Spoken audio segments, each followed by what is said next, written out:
Shalom, selamat pagi, selamat hari Minggu, selamat bersukacita, dan selamat mempersiapkan diri bersama-sama beribadah kepada Allah. Saudara yang dikasihi dan diberkati Tuhan, kita berjumpa lagi dalam program Renungan Harian Toraya, edisi Minggu 20 Oktober 2024. Sebelum kita membaca dan merenungkan firman Tuhan, di dalam Injil Lukas pasal 22 ayat 24-30, mari kita berdoa. Bapa kami dalam kerajaan surga, dikuduskanlah namamu, datanglah kerajaanmu, jadilah kehendak-Mu di bumi seperti di surga. Terima kasih ya Tuhan, saat ini kami bersyukur untuk kasih sayang-Mu. Kami boleh hidup dalam pertolongan-Mu. Dan saat ini kami rindu mendengarkan firman-Mu. Biarlah melalui firman Tuhan kami akan hidup dalam kasih-Mu. Sehingga kasih Allah akan membuat kami terus hidup dalam kerendah hatian dan penuh kasih terhadap sesama. Terpuji kekal Engkau Tuhan, di dalam Kristus kami berdoa. Amin. Saudara-saudara yang kekasih dalam Kristus, Injil Lukas pasal 22 ayat 24 sampai ayatnya yang ke-30. Terjadilah juga pertengkaran di antara murid-murid Yesus. Siapakah yang dapat dianggap terbesar di antara mereka?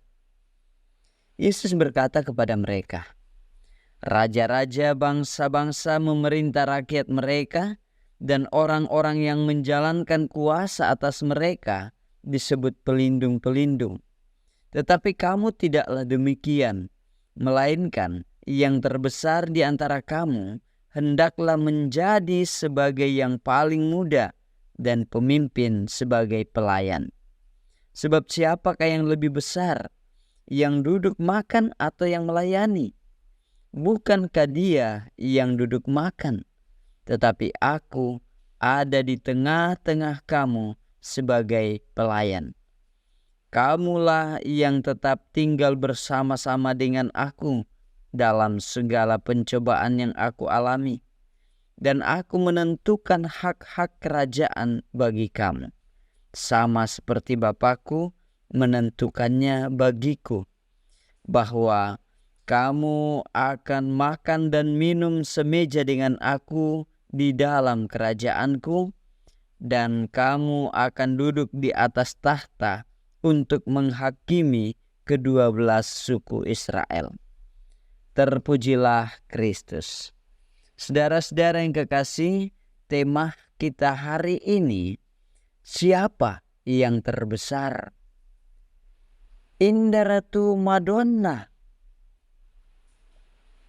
Seorang psikolog bernama Abraham Maslow pernah berkata, penghargaan merupakan salah satu kebutuhan manusia.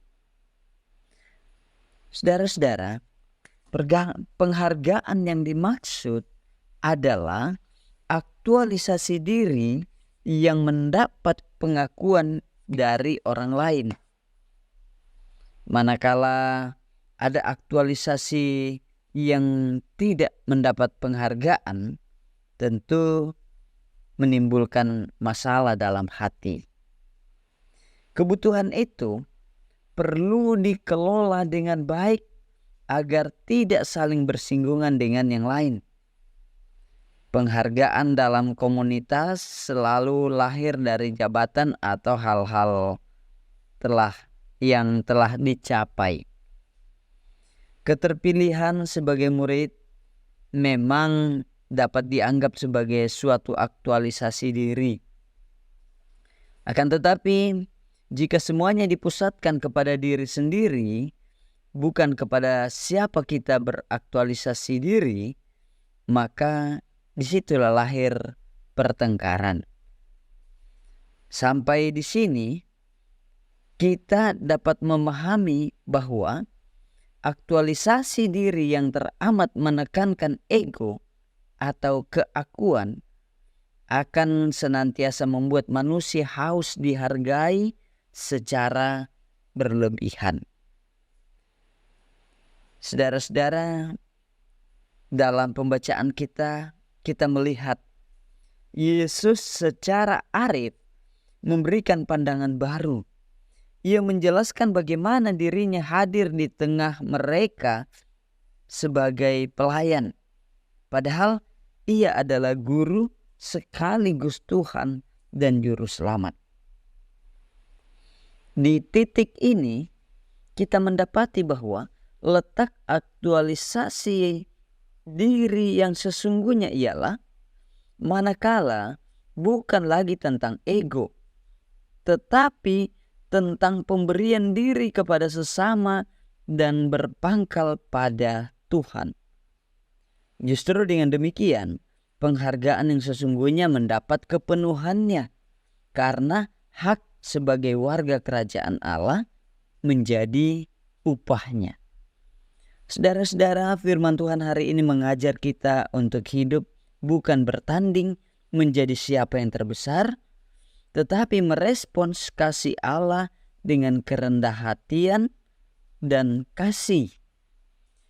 Karena kita tahu bahwa justru dengan kerendah hatian dan kasih di mata Tuhan kita berharga. Kehidupan kita di dalam dunia ini adalah ruang yang Ia berikan untuk mengaktualisasikan karya dan hidup kita didasari kasih Allah yang kita nyatakan dalam kerendah hatian dan kasih. Sehingga ketika kita bersama-sama merenungkan tema hari ini, siapa yang terbesar? Mereka yang mendapat penghargaan sesungguhnya dari Allah, bahwa mereka hidup berkenan kepada Tuhan. Terpujilah Kristus. Amin. Bapa di surga, terima kasih untuk kemuliaan-Mu, untuk anugerah-Mu, untuk kasih-Mu. Mengajar kami melalui firman-Mu saat ini untuk terus mengaktualisasikan diri kami dalam karya dan hidup seturut dengan kehendak Allah, menjalani hidup dalam kerendah hatian dan penuh kasih di dalam kemuliaan Tuhan. Haleluya. Amin.